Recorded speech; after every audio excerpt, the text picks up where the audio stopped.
Now, it might seem a bit strange doing a video all about props when we're into sailing, but when you're cruising, propellers are all important. And that's because you never know what you're going to get with cruising. Days becalmed mid-ocean, racing to make a tidal gate at a headland, or battling unforecast headwinds and squalls.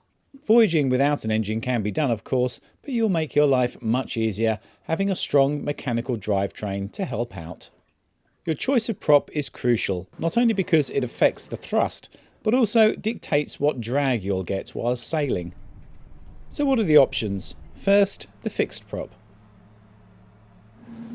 Okay, so the advantages of a fixed prop, well, it's cheap, doesn't require any maintenance, but when you're sailing, all it's doing is providing a bit of drag. I mean, this one's tiny on a little boat, not too bad, but a normal size cruising boat, it's about a bucket that you're like dragging a bucket. So, I mean, that's going to lose you up to about a knot. So if you think about that, if you're doing an Atlantic crossing, it's going to cost you 3 or 4 days. So yeah, not a good thing for a sailing boat. Back in the day when boats were small, engines were smaller, and you could hide your prop between the keel and the rudder, it was possible to stop the prop in line with the keel and mitigate the drag. But these days, little two-blade props just won't cut it for most boats, so you need something else. Enter the folding prop. So you can see from the profile when it's folded up in its sailing mode, it's pretty streamlined. So probably your best choice if you're a racer and that's what you want to do. But it's slightly compromised in that the design normally means there's not a huge disc area here. And yeah, the shape of the blades might be compromised as well. So not maybe the best for motoring, but for sailing, not a bad choice. I do have a major beef with both of those types of props, though. There is a major fault with them. And before we go into that, let's have a little look at some prop theory. The angle the prop blades are set up is called the skew, and it defines the pitch. This is the distance travelled by the prop in one revolution. Think of it screwing itself through a solid. It's that measurement we take. In reality, of course, in water there will be some slip, so in real life this will be a bit shorter. Viewing a prop from the rear, you will see that the leading edge is usually quite shaped, and if you can cup the leading edge in your right hand, like with this prop, we call it a right-handed prop, and it will turn clockwise. If, however, it is this way round, it will rotate counterclockwise and will be left-handed. Either way, it represents a lot of drag when sailing. But that's not my biggest beef with these sorts of props. The problem is this. This is the leading edge. So this is a right-hand prop. It's going to turn that way. It's going to dig in quite nicely. Everything about it is designed to do that well. The shape of it, the curvature, everything just gives a lot of thrust in forward. But in reverse, obviously, it's turning this way. So the trailing edge becomes the leading edge. And all the shape is wrong. So the efficiency in reverse is really, really bad. And you might think, well, why is that a problem? You're not really going to go any distance in reverse in your boat. But the problem is that it doesn't have any thrust in reverse. So stopping the boat, maneuvering the boat becomes much more difficult. So what sort of magic do we need to have a prop that can reverse itself so the leading edge is still the leading edge in reverse? Well, it's a thing called a feathering prop. There's several amazing designs that do just this. This is one of them. This is the Bruntons Autoprop. We used to have the Maxprop, does the same thing but in a different way. So with this one's actually a left-hand prop, which is unusual for boats. This is the leading edge. In its forward position, it's like this, and it spins like that. As soon as you go in reverse, this prop will flip itself completely round. So now the leading edge is still the leading edge. Magic. Okay, you can probably tell from that I'm a big fan of feathering props. Certainly would never go for a fixed prop or a folding prop on our boat, especially being long keeled and our heavy displacement. It's something where you really do need to have that grip in reverse, and you know, because these blades go all the way around, they're the same in reverse as forward, so that's a whole lot better for us. So there's about half a dozen to choose from, and to be honest, we probably would have stayed with our Maxprop because we've been pretty happy with it. It needs a service, and there are places in Europe that you can send these to be serviced. I'm not sure exactly what the cost would be, but it's probably going to be upwards of 1,500 euros to have it done here. It's obviously the time as well to have it sent somewhere, get done, get back to you in time for you to launch. So that's always a consideration as well. So yeah, we were thinking of that, but while we were at Metz, we looked at other props and we went to the Bruntons stand, and maybe it's just because Dave's a very good salesman, but it really got us thinking, and we put this piece out in the piece that we did from Metz. The best way to explain the varying pitch is that it's always optimized to the correct speed and power that it's using. So at the top speed, all propellers are designed for the same, to have the right pitch angle and diameter at maximum power and speed. On a sailboat, nobody ever goes there, generally, you know.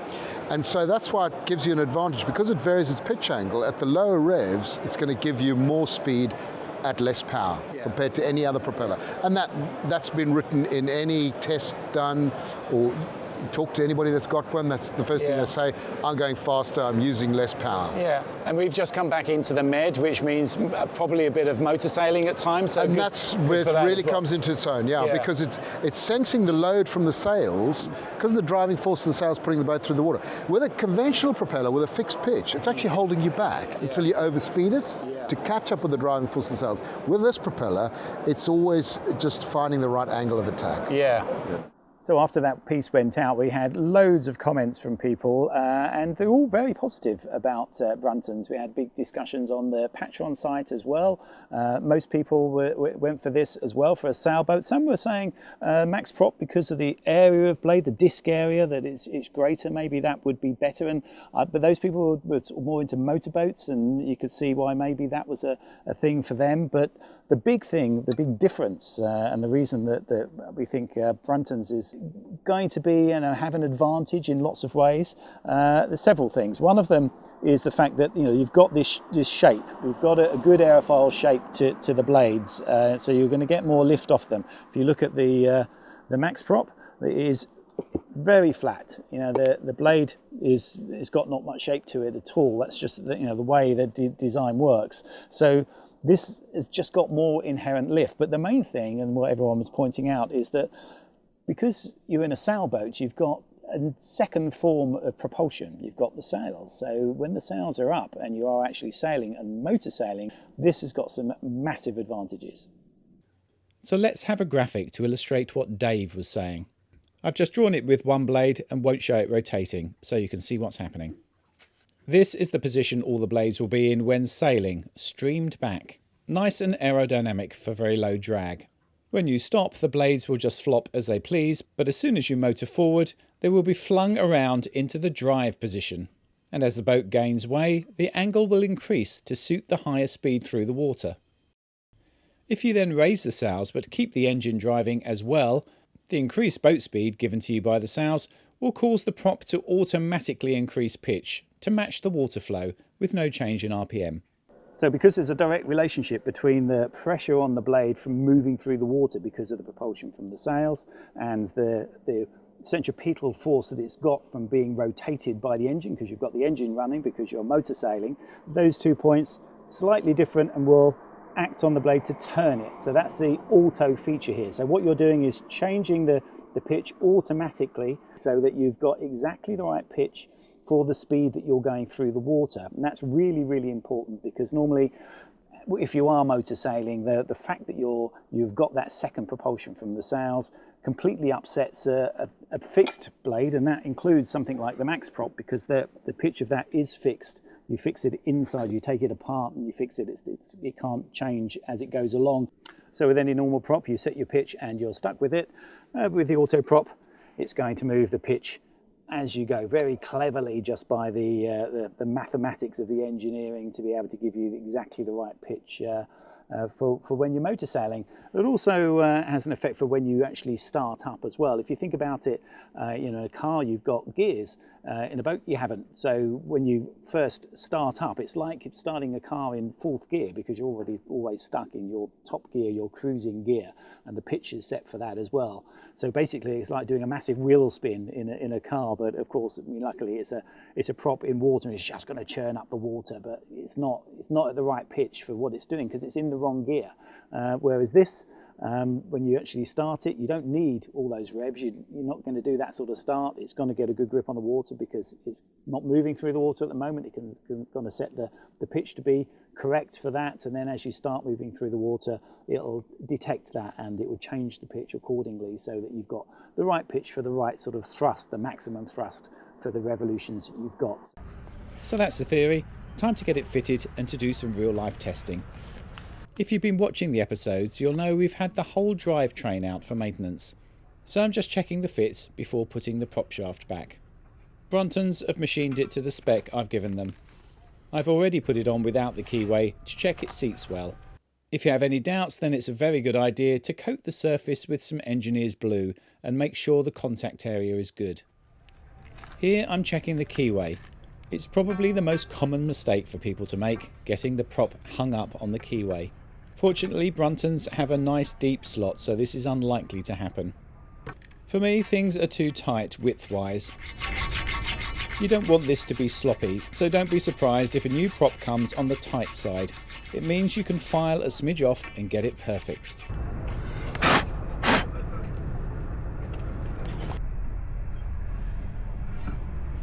Perfect. That's slid on nice.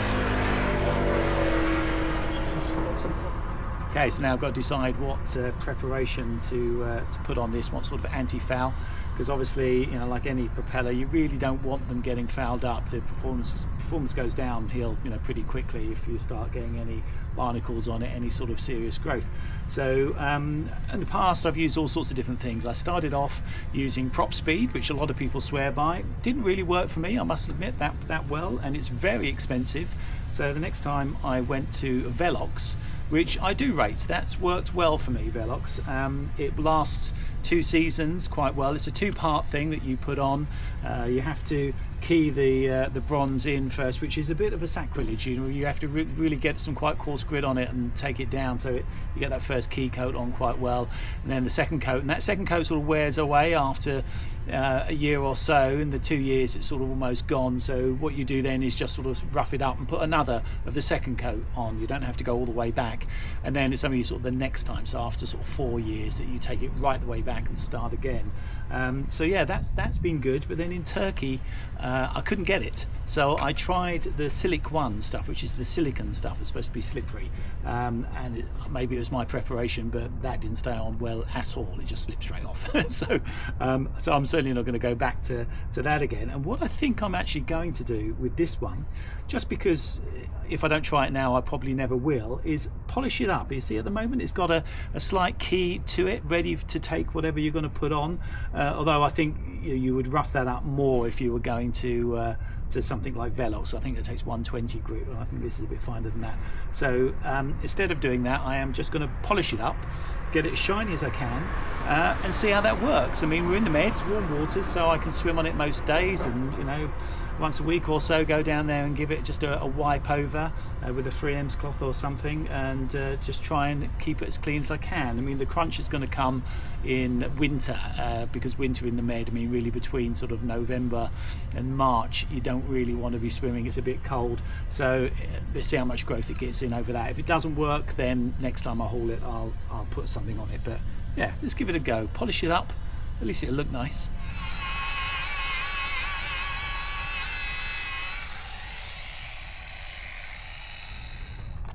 So it doesn't take long, a few minutes. I've been using the green one, which is the sort of the coarser one. I'll go on to the yellow one in a minute, but that's what it's like. That's what it was like. Matte comes up quite nice and shiny quite quickly. Let's see if that keeps the critters away, at least for a bit. So to fit the prop, I've pushed it hard all the way home as far as I can. It fits nicely onto the shaft. The nut on this one, it's all the way in, doesn't go far enough in that you can line up one of the flats here with the grub screw. I've taken the grub screw out, the grub screw goes in there, and they say if that's the case, then just drill it and dimple it a little bit. So that's what I'm going to do. So do this up tight first. I couldn't find my torque wrench, and this nut needs over 100 Newton meters, which is about as tight as it's possible to get by hand. Doing it pretty tight because I've got quite a short ratchet here. There you go. That's enough. Just line it up so I can see the hole. That'll do it. So they do supply some blue Loctite. Put that on the screw. Just nice and tight. The zinc goes on with nylon screws. Replacement zincs come with new screws. If you measure it all out, they're very good at looking at the prop size and knowing you know, what space it's going to do, because I mean, look, you know, as it swivels, that's what happens. And you've got to think of the rudder as the rudder turns as well. Sometimes that radius will change as well, so be a bit careful. We've got enough room on this. I gave them the measurements and they said, yeah, that'll be fine, and they was absolutely right. We've got enough room there. Just got to put the anode on the shaft now, and that's all done. So the time has come. First trip out and the crucial test, manoeuvring. For a long keeled boat, that means short, powerful blast, forward and back. The back and fill technique that you need to master with these boats. It should be a relatively straightforward turn, reverse into the fairway and swing the nose around. But it's a boat, so nothing straightforward, and a strong tidal eddy takes me down alongside the cat. So now I have a 19-metre gap to turn in with a 17-metre boat. 1 metre gap back and front.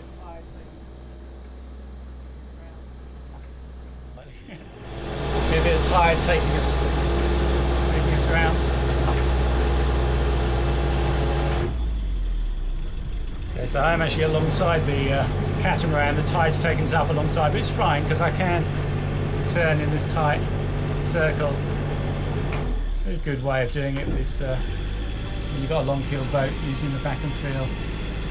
So let's walk through that slowly with a graphic. The prop is playing an important part here because I need to stop the boat quickly. Only a feathering prop does that well. So a good blast of reverse with the Bruntons stops us dead. I now have to get the boat turned completely around in not much more than its own length.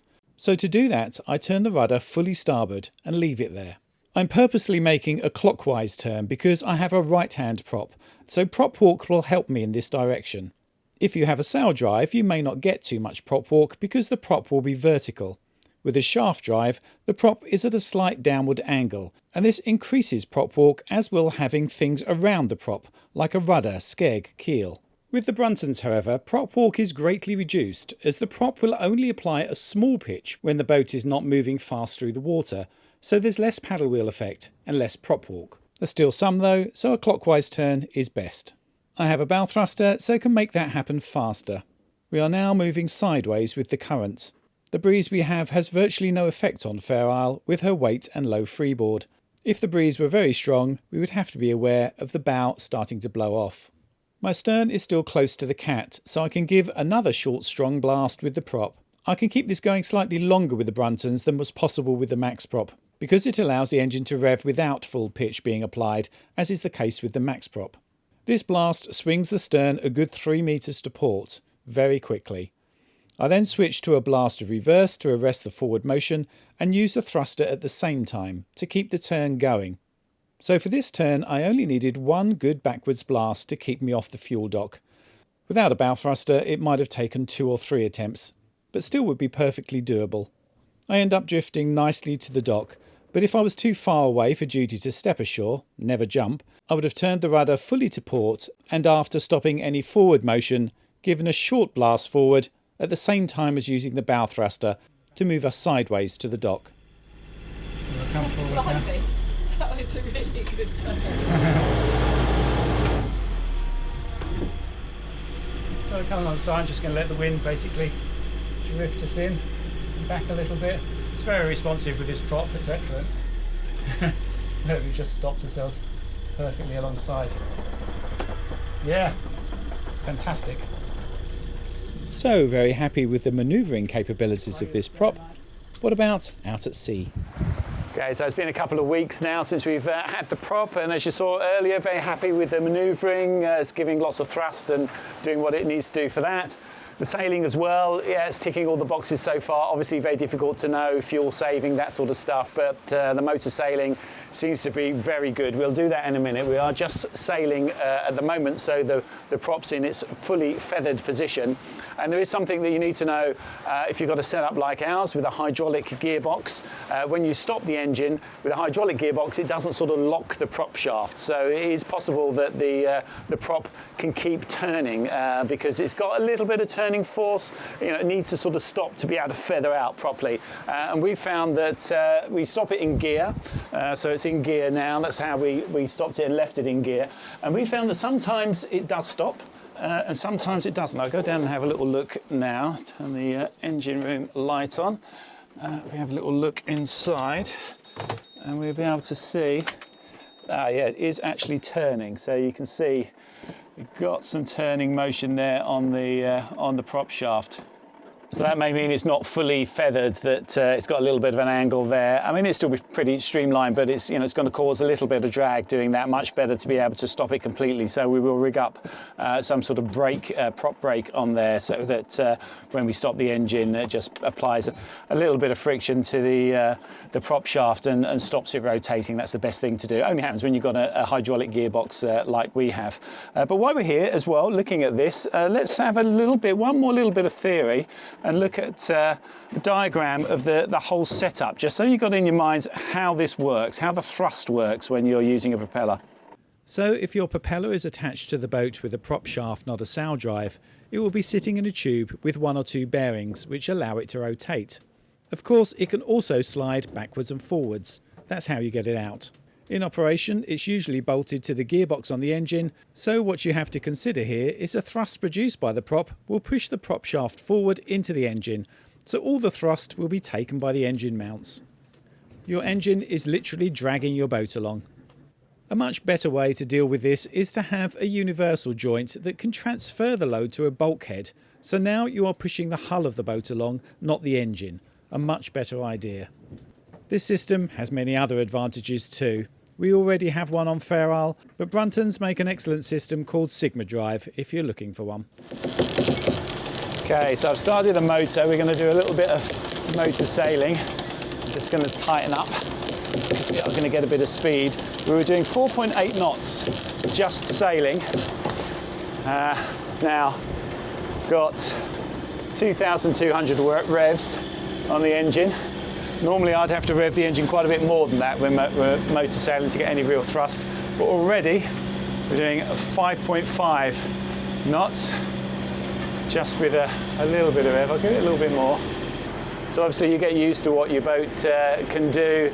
We know that motor sailing, if I'm motor sailing, I've got to really quite push the engine quite hard with the prop we had before to get it up to sort of 6.5, 7 knots. With this, it's not the case. Only revving about 2,200 revs. We're doing almost 7 knots. We're only doing 4 knots with just under sail. So yeah, that's a good plus point for this, that it does make the motor sailing just that much more efficient, that much easier to do. It's going to be useful in the Med. So other things about the prop then, they've got similar servicing type regimes in that you want to, once a year or whenever you lift, give them a good grease. So on the Maxprop, it has got a couple of screws in the body here that you take out, and you can just put a grease nipple in there. A Zerk tower if you're American. They always have better names for things than us, the Americans. And you just squeeze grease through. In this one, it sort of comes out of all the joints as you do it, and just keep going until you get some clean grease. And it takes quite a lot of grease, this. It's a special type of grease that you want to get for these. There's only one that they recommend. It's quite difficult to get hold of. Bruntons, similar thing. Every time you lift, you would take out this screw and this one here, and you've got then a grease nipple that actually comes with it, a specialised one, which you put into the outer one here, and put your grease gun onto that and squirt it through until you're getting clean grease through all of these, and that these are running nice and smoothly. And then, you know, after certain mileage or amount of years, if you start to get any play in the bearings here, you can do that yourself. You can take these apart and get a bearing kit and put that in. So that's quite an advantage for this, because obviously with the Maxprop you can't do that yourself. It does need to be sent off, and they do need to do some serious machining on the gears inside the body of this to be able to do it. Another advantage that you might have in an emergency, if you actually wanted to get a prop off when the boat's in the water, if you damaged it, say, and you had a spare prop, you need to dive down and get it, you can do that with the Bruntons, because you just take the zinc off. They both have a zinc that mounts on the front here, but then you can take the nut out of the middle of this one while it's in the water and take the prop off. So you can do it with the Bruntons. You can't with the Maxprop, because the nut is inside. You need to take the whole body apart before you can get to the nut of this. So impossible to do in the water. So I hope you've enjoyed this technical video. Please do subscribe, it costs you nothing. And if you want to join the Patreon group, we've got 100 people on our WhatsApp group there, and lots of good knowledge. We have some good technical chats on there, and there's all sorts of other things on the Patreon site. So please do that if you can. And yeah, do follow the episodes. There's going to be a lot more updates on the prop as we go along. Thanks for watching.